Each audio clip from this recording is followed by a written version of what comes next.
السلام عليكم ورحمة الله تعالى وبركاته. الحمد لله وأسأل الله تعالى أن يجعلها ساعة من ساعات البركة والعطاء لنا ولكم أجمعين. Segala puji bagi Allah Subhanahu wa taala dan kita mohon kepada Allah Subhanahu wa taala moga-moga Allah jadikan masa dan waktu kita malam hari ini adalah masa dan waktu turunnya berkat dan kurnia daripada Allah Subhanahu wa taala. وأن يكرم كل حاضر وحاضرة في هذا المجمع في هذه الساعة بما رجاء كل واحد منا ومنهم من خير الدنيا والبرزخ والآخرة وأعظمها حنانة قلب سيدنا محمد صلى الله عليه وآله وسلم في عافية. Dan moga-moga kita yang hadir daripada muslimin dan muslimat di majlis malam hari ini diberikan oleh Allah Subhanahu wa taala apa yang diharapkannya. Yang terbesar daripada harapan kita adalah menggembirakan hati baginda Nabi Muhammad sallallahu alaihi wasallam. صلي ونسلم على الحبيب الأعظم الذي ندبنا إلى ذكره وحثنا على التقرب إلى الله بالصلاة والسلام عليه صلى الله عليه وسلم خاصة في ليلة الجمعة ويوم الجمعة حتى قال العلماء أن الصلاة على النبي صلى الله عليه وسلم أفضل الأعمال ليلة الجمعة ويومها حتى من القرآن الذي هو مطلقا أفضل من الصلاة على النبي صلى الله عليه وسلم عند العلماء إلا ما كان من السور الواردة كالكهف والدخان وما وردت فيها آثار أو أحاديث خاصة.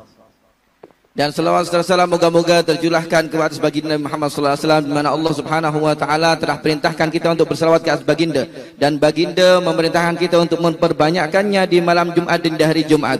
Bahkan dikatakan bahwasanya selawat kepada baginda Muhammad sallallahu alaihi wasallam di hari Jumat dan di malam Jumat ini adalah merupakan amal yang paling afdal. Bahkan kata para ulama lebih afdal daripada membaca Al-Qur'an, yang mana membaca Al-Qur'an itu adalah paling afdalnya amalan secara umumnya. Akan tetapi di malam Jumat dan di hari Jumat ianya membaca salawat kepada baginda Muhammad SAW lebih afdal, kecuali daripada bacaan Al-Quran yang sememangnya datang riwayat untuk digalakkan kita membacanya di hari dan di malam Jumat seperti surat Kahfi, surat Dukhan dan yang lainnya. وأنتم ما شاء الله تأتون إلى مثل هذا المجلس وغيره من المجالس مع وجود ما أنتم عليه من أعمال ومن وظائف ومن ارتباطات. هذا توفيق الله تعالى. الله عز وجل إذا أراد العبد بخير وفقه. ما هو التوفيق؟ قالوا هو خلق قدرة الطاعة في العبد. فالحمد لله على وجودنا وإياكم في هذه المجالس في هذه البلد المباركة، والله يرزقنا القبول فيها والانصراف إن شاء الله بخيرها وبركتها وثمارها. Dan antum semuanya menghadiri majlis pada malam hari ini, padahal antum dengan kesibukannya, dengan pekerjaannya dan juga apa sahaja daripada kesibukan-kesibukan keseharian antum, akan tetapi masih lagi mau menyempatkan memberikan peluang untuk menghadiri majlis yang seumpama ini. Maka moga-moga Allah Subhanahu wa taala memberikan kita semuanya keberkatan daripada hadirnya kita di majlis kita malam hari ini, dan tidak kita bersurai daripada majlis malam ini kecuali kita mendapatkan keberkatan dan juga hasil daripada majlis ini yang besar. أما معاني بركتها وخيرها فهي كثيرة. منها هم القوم لا يشقى بهم جليسهم، حتى من جاء لغير نية خالصة إذا حضر مجالس الذكر لا يشقى بها. Dan tiada yang kesemua ini ilahnya berkat daripada taufik petunjuk daripada Allah Subhanahu wa taala, karena taufik ini adalah merupakan kemampuan yang Allah ciptakan pada diri seorang hamba untuk berbuat ketaatan kepada Allah. Maka apabila Allah menghendaki kebaikan kepada seorang hamba, akan diberikan petunjuk taufik untuk melakukan apa-apa yang diinginkan oleh Allah Subhanahu wa taala. Sedangkan daripada hasil majlis yang seumpama ini banyak sekali, di antaranya adalah barang siapa yang duduk di majlis yang seumpama ini, maka mereka akan merasakan kebahagiaan. Orang yang duduk bersama orang-orang sedemikian, ianya tidak akan celaka selama-lamanya. ومن أعظمها أي الثمرات ما جاء عن النبي صلى الله عليه وآله وصحبه وسلم بقوله غنيمة مجالس الذكر الجنة. فالله يجعلنا وإياكم من أهل فراديسها العليا في عافية. Dan di antara fadilat keutamaan kita menghadiri majlis yang seumpama ini, seperti mana yang disebutkan oleh baginda Muhammad sallallahu alaihi wasallam, ghanimatu majalis dzikri al-jannah, yaitu keuntungan yang didapatkan daripada majlis zikir adalah surga Allah Subhanahu wa taala. Moga-moga kita semuanya menjadi ahli daripada ahli surga yang tinggi, yaitu Firdausul A'la. Wa amma thimaruha fahiya kadzalik katsira, la'alla min a'zamiha akhadh nasib min fayd hadhihi al-majalis wa barakatiha وشمائل الحبيب الأعظم صلى الله عليه وسلم التي تتلى فيها، فنحملها معنا إلى بيوتنا ونعظمها ونقتدي فيها بالحبيب. سمعتم القصيدة؟ قوموا بحقه وخلوا كل لا يلوم، قوموا بتعظيم خير الخلق مسك الختوم، لأنه ما عظم أحد سيدنا النبي صلى الله عليه وآله وسلم إلا عظمه الله عز وجل في عالمه الأعلى.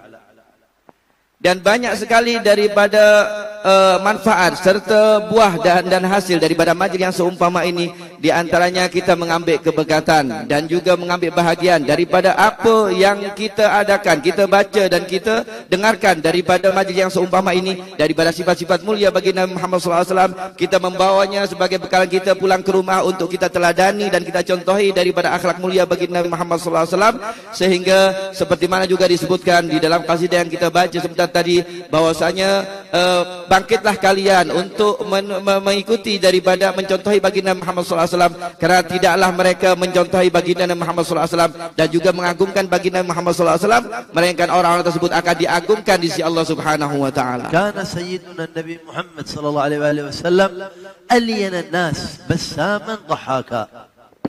Baginda Nabi Muhammad SAW adalah manusia yang paling lemah lembut, yang suka untuk gelak ketawa dan juga tersenyum bila mana berjumpa dengan orang lain. Man ra'ahu badihatan habah. Orang yang pertama kali melihat kepada baginda Muhammad SAW akan segan dengan penampilan baginda. Wa man khalatahu ma'rifatan ahabbah.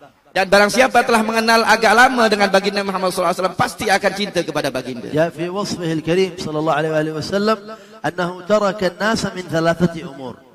Fakana la yadhummu ahadan wa la ya'ibuhu wa la yatlubu 'awratahu sallallahu alaihi wasallam. Dan di antara sifat baginda Muhammad SAW meninggalkan 3 perkara ini untuk tidak dilakukan kepada orang lain. Yang pertama, baginda tidak pernah untuk mencaci orang dan tidak pernah mengaibkan daripada aib dan kesalahan orang lain, dan tidak pernah mencela daripada kesalahan orang lain. Wa taraka nafsahu min thalath. Dan baginda Muhammad SAW menyempatkan 3 sifat untuk dilakukan kepada orang lain. Awwaluha al-mira', yani al-jidal. Fakana sallallahu alaihi wasallam la yujadilu an-nas wa la yuhibbu al-mujadalah. Maksudnya Nabi SAW meninggalkan juga 3 perkara di kalangan manusia. Yang pertama adalah Nabi SAW meninggalkan al-jidal, yakni perdebatan. Nabi tak pernah berdebat kepada siapapun. Wal-ikthar, yani az-ziyadah min kulli shay' ma kan yamil ilaiha sallallahu alaihi wasallam.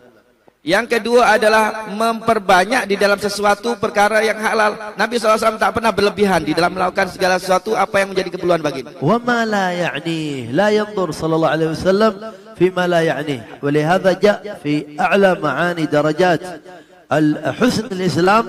Qala sallallahu alaihi wasallam min husn islam al-mar' tarkuhu ma la ya'ni, sawa'an fi nafsihi aw fi man hawlahu aw fi usratihi أو في الناس الذين يختلط بهم أو في من يعيش معهم ويراهم في كل يوم وليلة، لا ينظر فيما لا يعني على الإطلاق، فإن هذا من حسن الإسلام. Dan juga bahkan baginda Muhammad SAW tidak pernah melakukan sesuatu perkara yang tidak mempunyai manfaat atau tidak berguna. Nabi akan meninggalkan dan tidak akan menoleh dalam perkara-perkara yang tidak ada gunanya. Sehingga Nabi SAW menyebutkan di dalam hadisnya, termasuk dari bahagian kebaikan dan kesempurnaan Islam seseorang apabila dia meninggalkan perkara-perkara yang tidak berguna dan tidak bermanfaat baginya, sama ada pada dirinya ataupun pada ahli keluarganya ataupun pada orang-orang sekelilingnya. Maka Nabi SAW meninggalkan perkara-perkara yang tidak bermanfaat dan tidak berguna tersebut. Kana sallallahu alaihi wa alihi wa sahbihi wasallam aban lil yatim wa 'aunan lil gharib. Dan di antara sifat baginda Muhammad SAW, baginda adalah merupakan seperti sosok ayah kepada anak-anak yatim dan orang-orang, dan baginda selalu membantu kepada ibu-ibu tunggal yang telah kehilangan suaminya dan menanggung kepada anak-anaknya. Kana sallallahu alaihi wa alihi wa sahbihi wasallam arham an-nas bis-sibyan wal 'iyal. Dan baginda Muhammad SAW adalah orang yang paling kasih dan juga sayang kepada ahli keluarga dan anak-anak kecil. Ma daraba khadiman wala mar'atan qat sallallahu alaihi wasallam. Nabi tak pernah menghadik ataupun memaki dan bahkan memarahi kepada seorang pembantu sekalipun ataupun hamba sahaya. Wa ma'a annahu alaihi salatu wassalam ba'athahu Allah في مجتمع العرب أهل الجلافة والغلظة والقسوة، فقد كان صلى الله عليه وسلم يريهم معاني الرفق واللين بل ومعاني المحبة. فيسأل صلى الله عليه وآله وسلم أمام الرجال في المسجد: من أحب الناس إليك؟ قال: عائشة بنت أبي بكر. لم يستحي صلى الله عليه وسلم من ذلك، كان يصرح من المنبر فيقول: فاطمة بضعة مني، ليرينا سمو العلاقات وحسن التوجهات حتى في دوائر النساء، من زوجة، من ابنة، من أخت، وقد ورد في ذلك كثير من الأحاديث. لكن العبرة هنا أن الحبيب صلى الله عليه وسلم لم يكن يمشي حسب ما يفرضه الزمان والواقع، بل يقعد ويؤسس ويعلم الناس كل ما يقربهم إلى الله سبحانه وتعالى ويعيد توازن المجتمعات والعلاقات. Padahal baginda Muhammad sallallahu alaihi wasallam diutus dan hidup di zaman atau di masa yang ketika itu banyaknya sifat kebengisan ataupun kerasnya hati orang-orang yang kasar di kalangan daripada kaum jahiliyah ketika itu. Akan tapi baginda Muhammad sallallahu alaihi wasallam menampakkan kepada mereka akhlak dan sifat yang penuh dengan lemah lembut dan juga kasih sayang terhadap orang-orang yang bahkan mereka di zaman itu merasa malu untuk mengungkapkan rasa kasih sayang tersebut kepada ahli keluarga ataupun istri mereka. Maka satu ketika Nabi SAW ditanya di atas mimbar, siapakah orang daripada ahli keluarga yang paling kamu cintai? Maka Nabi menjawab, Aisyah di antara yang aku cintai. Nabi tidak malu untuk menyatakan akan kasih sayangnya kepada istri yang dicintainya. Dan satu ketika Nabi menyatakan juga di atas mimbar, Fatimah bid'at minni, Fatimah adalah bahagian daripada darah dagingku, menandakan akan kasih sayang baginda kepada anak dan putrinya yang dikasihinya. Maka yang dapat kita ambil pengajaran di sini, baginda Muhammad SAW menampakkan akan kasih sayangnya kepada ahli keluarga, kepada anak-anaknya, yang mana itu adalah merupakan perkara yang perlu untuk ditampakkan ataupun diajarkan agar supaya mereka halayak ramai masyarakat ketika itu pun memiliki kasih sayang juga kepada ahli keluarganya, seperti mana yang dilakukan baginda Muhammad SAW. Maka Nabi SAW tidak pernah mengikuti akan perkembangan zaman kalau ianya itu bertentangan dengan apa yang diperintahkan oleh Allah Subhanahu wa taala. Nabi mengikuti perkembangan zaman akan tapi tetap meletakkan raca syariat agar supaya ianya balance, tidak hanya merujuk ataupun condong kepada perkembangan zaman sahaja. Akan tapi Nabi SAW lebih mementingkan kepada perkara yang diridhai oleh Allah Subhanahu wa taala. ومن أعظم ما ينبغي أن ننتبه إليه في ميادين مجالس تعظيم النبي صلى الله عليه وسلم حسن العلاقات. الحبيب صلى الله عليه وسلم حتى المنافقين حتى الكفار المحاربين لم يجدوا منه صلى الله عليه وسلم إلا كمال الرحمة، كمال المحبة، حسن الصلة. لا يصافح أحد يده الكريمة صلى الله عليه وسلم فيبعد النبي يده. قال: حتى يكون الرجل هو الذي يبعد كفه ويده عن كف رسول الله صلى الله عليه وآله وصحبه وسلم. Di antara yang dapat kita teladani daripada baginda Nabi Muhammad sallallahu alaihi wasallam yang terpenting adalah husnul alaqah, yakni mempunyai hubungan baik kepada sesiapapun. Macam mana Nabi sallallahu alaihi wasallam ketika mana hidup suatu ketika dahulu, Nabi sallallahu alaihi wasallam hidup di tengah-tengah orang-orang munafik dan orang-orang yang tidak beriman kepada Allah Subhanahu wa taala. Akan tapi Nabi sallallahu alaihi wasallam hidup bersama dengan mereka dengan penuh akhlak dan budi pekerti yang mulia. Bahkan disebutkan, diriwayatkan bahwasanya baginda Nabi Muhammad SAW apabila berjabat tangan dengan orang, Nabi SAW bukan orang yang pertama kali untuk melepaskan tangannya, melainkan orang tersebut sendirilah yang ingin untuk melepaskan daripada jabat tangannya kepada baginda Nabi Muhammad SAW. Wa idza iltaqama ahad udhunahu syarifah, yani yurid yukallimahu fi amrin min al-umur khassah, يخفض صلى الله عليه وسلم أذنه لفم الرجل. قال: فلا يرفع عليه الصلاة والسلام أذنه عن فم الرجل حتى يكون الرجل هو المنصرف بفمه عن أذن رسول الله صلى الله عليه وآله وصحبه وسلم. Dan apabila ada seseorang ingin untuk menyampaikan sesuatu yang penting yang agak sedikit rahasia, maka Nabi SAW akan menundukkan kepalanya dan mendekatkan telinganya kepada lisan orang yang ingin menyampaikan berita tersebut kepada baginda Muhammad SAW. Dan Nabi tidak mengangkat kepalanya, melainkan orang yang ingin menyampaikan, yang telah menyampaikan tersebut telah selesai daripada penyampaiannya dan dia menjauhkan daripada lisannya daripada telinga baginda Muhammad SAW, barulah Nabi SAW mengangkat kepalanya. Fi hadzal wasf isy'ar بتحننه صلى الله عليه وسلم على كل صاحب حاجة، بل كان يقول للصحابة في الرواية: يسأل الناس عما في الناس يعرف أن بعض الناس يستحي أن يرفع حاجته لرسول الله فيسأل الناس عما في الناس.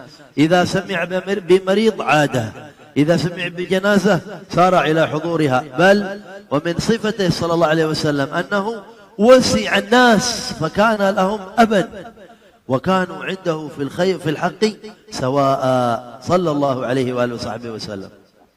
Dan baginda Muhammad SAW menunjukkan dengan akhlak budi pekertinya yang sedemikian itu akan betul-betul kasih sayang dan juga empati baginda terhadap orang-orang yang memerlukan akan bantuan baginda Muhammad SAW.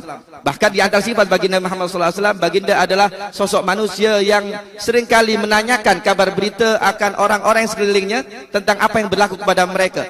Sebahagian orang mereka malu untuk menyampaikan akan hajat keperluannya kepada baginda Muhammad SAW, maka Nabilah terlebih dahulu untuk menanyakan akan apa yang berlaku kepada mereka.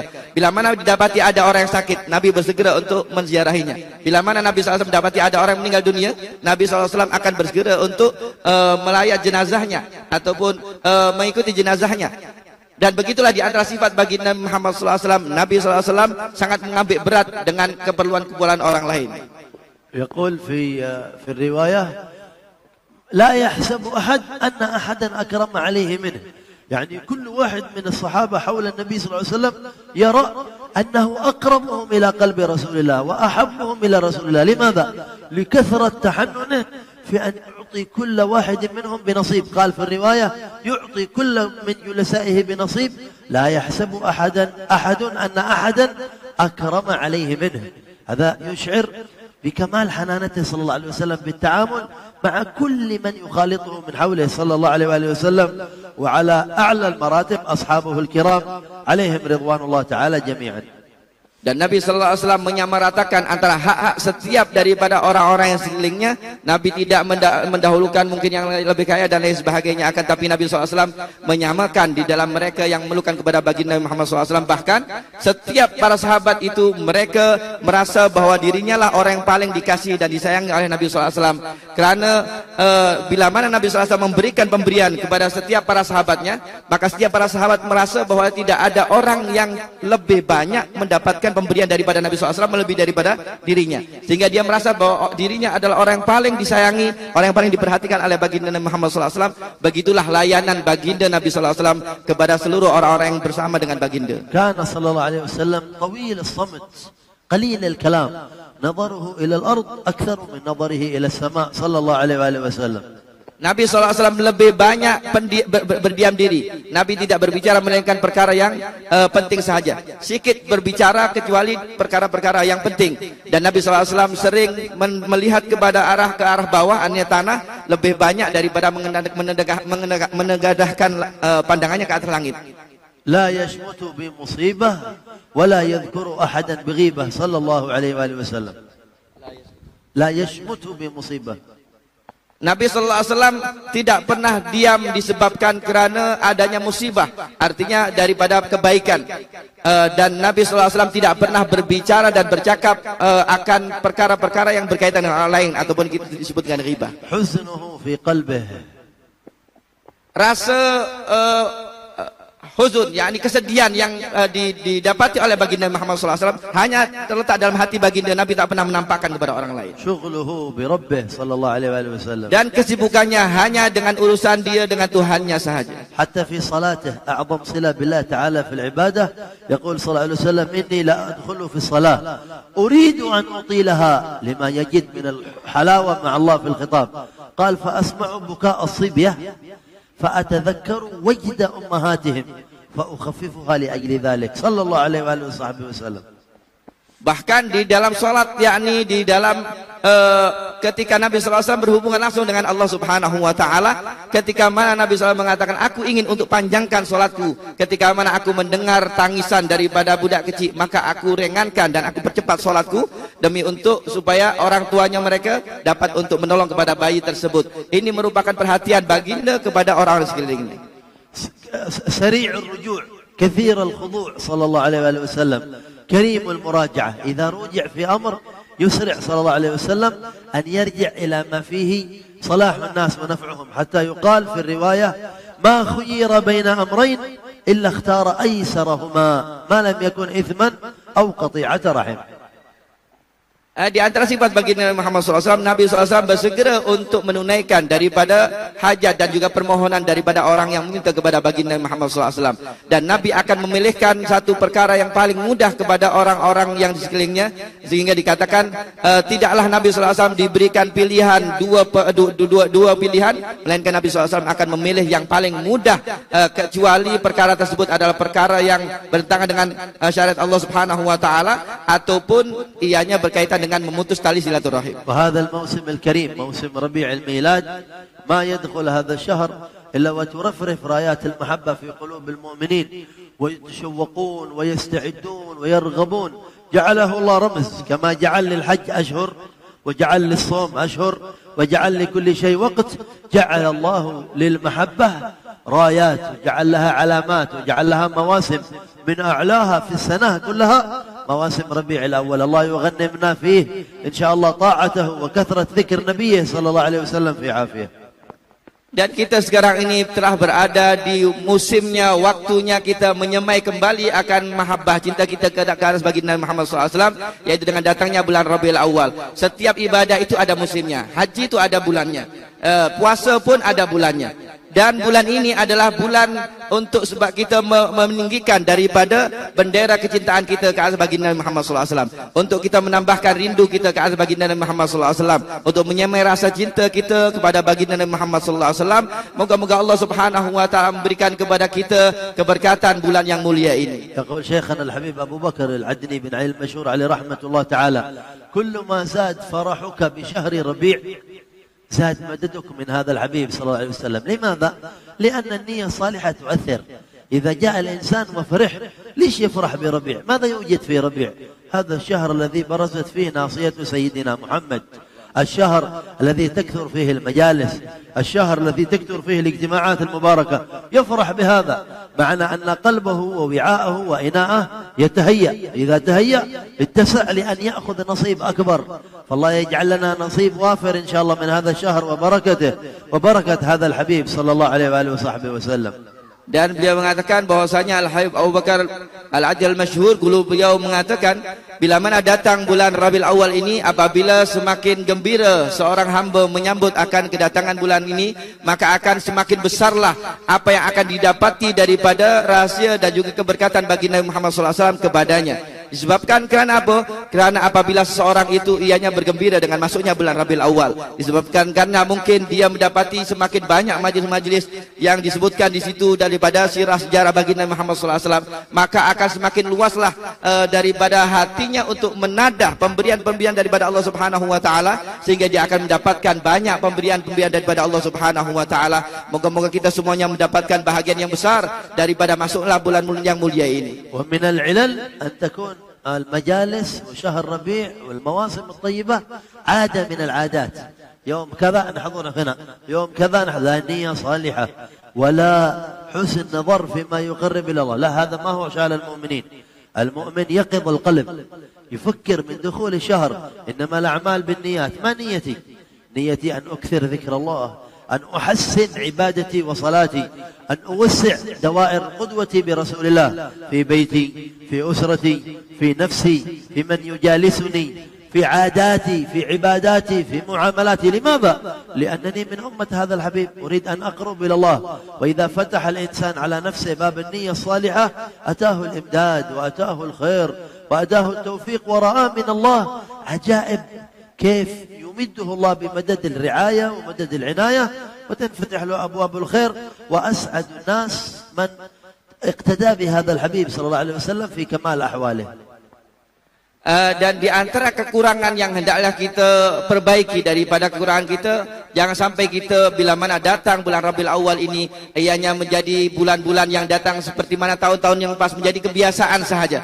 Kita sambut dengan maulid, kita sambut dengan majlis-majlis yang seperti mana kebiasaannya, menjadi adat kebiasaan sahaja tanpa adanya perbaharuan daripada niat dan juga semangat kita untuk mencontohi baginda Muhammad SAW. Kerana apa? Kerana niat ini sangat memberikan kesan kepada setiap hamba.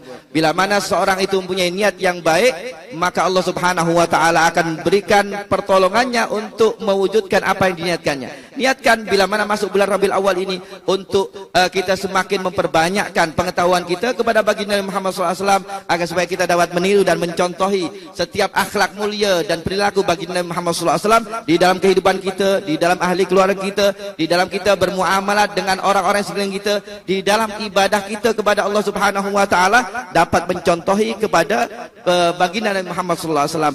Maka ini di antara niat yang baik yang perlu untuk kita semai dan kita tanamkan bila mana masuk di dalam bulan yang mulia seumpama ini, agar supaya kita menjadi orang yang paling sempurna di dalam mencontohi dan mentauladani baginda Muhammad SAW, sehingga menjadi manusia yang paling berjaya, paling berbahagia dengan ikutan kepada baginda Muhammad SAW. نقطة أخيرة أختم بها هذه الكلمة.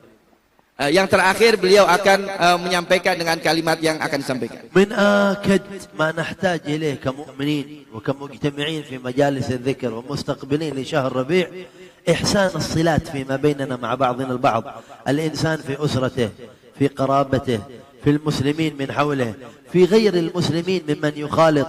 الشيطان كائن خبيث يسعى للتشويش، للإفساد، للتحريش، للإزعاج، لقطيعة الأرحام، لعقوق الآباء للأبناء، للتشويش فيما بين الإخوان والقرابات، وهذه مظاهرها منتشرة اليوم في الناس. ما من أحد إلا ويشكو من الآخرين. أنت كن مبادر، وهذه المبادرة تنطلق من الاقتداء به صلى الله عليه وسلم، أنه ترك الناس من إيذائه، بل حتى أنت في نفسك. كان بعض المشايخ من العارفين يدل بعض الطلاب، قال يا شيخ أنا عندي حزن، أنا عندي ضيق، كيف أعمل؟ قال له تذكر أن حزنك يؤذي النبي صلى الله عليه وسلم، لأنك واحد من أمته. إذا حزنت أو تأثر قلبك، قال الله عزيز عليه ما عنتم، المشقة العنت يتعب قلبه صلى الله عليه وسلم. قال إذا تذكرت هذا بيزول منك الحزن مباشرة. وكذلك إذا عرفت أن أذية مؤمن من المؤمنين تحزن قلب سيد المرسلين، تصبح وتمسي وأنت ممتلئ القلب بالرحمة للناس والشفقة على البشر كلهم وعلى المؤمنين بالخصوص. حتى علم النبي سيدنا أنس بن مالك في تعليم عظيم عجيب، يقول يا أنس يا بني، لأنه تربى في بيته، إن استطعت أن تصبح وتمسي وليس في قلبك غش ولا غل ولا حقد ولا حسد على أحد من المؤمنين فافعل، فإن ذلك من سنتي، ومن أحيا سنتي فقد أحبني، ومن أحبني كان معي في درجتي يوم القيامة. الله يجعلنا قريب من هذا الحبيب، يحنن علينا روحه الشريفة، يجعل ربيع إن شاء الله موسم من مواسم قربنا من هذا الحبيب، من متابعته ومن السير في طريقته ومن محبة عترته، من تعظيم صحابته ومن الخدمة لأمته.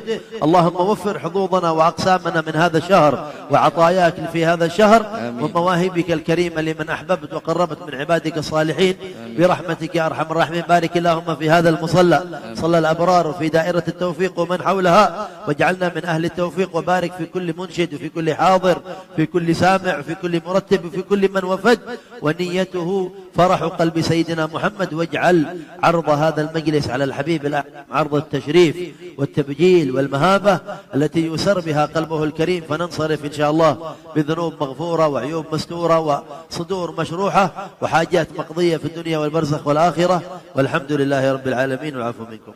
Dan beliau berpesan yang terakhir, yang terpenting di antara yang terpenting peneladaran kita kepada baginda Muhammad SAW adalah dengan kita menyambung tali silaturahim, menyambung hubungan baik kita dengan orang-orang yang sekeliling kita, mula daripada diri kita, dengan ahli keluarga kita, dengan jiran-jiran kita, dengan kaum muslimin yang ada bersama dengan kita, bahkan dengan orang-orang di luar Islam yang ada hidup bersama dengan kita di sekeliling kita, menjadi jiran kita ataupun orang-orang yang sekeliling kita.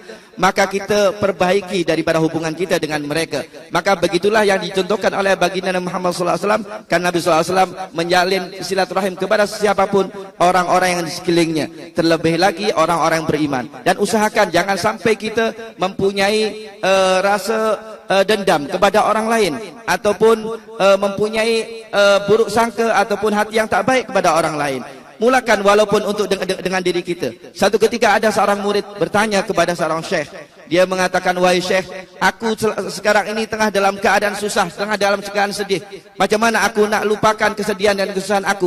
Maka syekh ini pun mengatakan, wahai muridku, ingatlah, barang engkau ini adalah bahagian daripada umat Nabi SAW. kesedihanmu akan membuat sedih bagi Nabi Muhammad SAW. Adakah engkau ingin untuk membuat sedih bagi Nabi Muhammad SAW? Karena Nabi SAW mempunyai sifat azizun alaihi ma'anittum.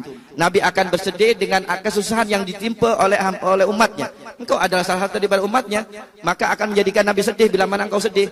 Maka dengan demikian engkau akan menghilangkan rasa sedih tersebut, karena tidak ingin menjadikan Nabi SAW sedih karena kesedihan kita. Maka begitulah kita mengobati kesedihan pada diri kita. Kalau kita berusaha untuk menghilangkan atau tidak ingin menyakiti diri kita, apatah lagi kita menyakiti pada orang lain. Jangan sampai orang lain tersakiti kerana kita. Maka satu ketika Nabi SAW mengajarkan satu pengajaran yang sangat-sangat istimewa kepada anak didiknya, yaitu Anas bin Malik. Nabi SAW mengatakan, wahai anakku, karena Anas bin Malik ditarbiyah langsung oleh Nabi SAW kecil bersama dengan baginda Muhammad SAW. Wahai anakku, kata baginda, apabila engkau mampu pada pagi hari dan di petang hari untuk tidak mempunyai sifat iri, dengki, dendam dan juga sifat yang tidak baik kepada orang lain, maka lakukanlah. Bersihkan diri hatimu daripada mempunyai sifat-sifat kebencian kepada orang lain. Karena itu adalah bahagian daripada sunnahku. Barang siapa yang menghidupkan sunnahku, maka bermakna dia telah mencintai kepada aku. Barang siapa yang cinta kepada aku, maka nanti akan bersama aku di dalam syurga Allah Subhanahu wa taala. Maka moga-moga kita mendapatkan keberkatan daripada majlis kita malam hari ini, dan juga datangnya bulan Rabiul Awal ini, dan ditutup oleh Syekh Sami dengan doa sebentar tadi. Moga-moga doa yang dipanjatkan semuanya dikabulkan oleh Allah Subhanahu wa taala, dan kita mohon beliau untuk menutup dengan doa Maulid.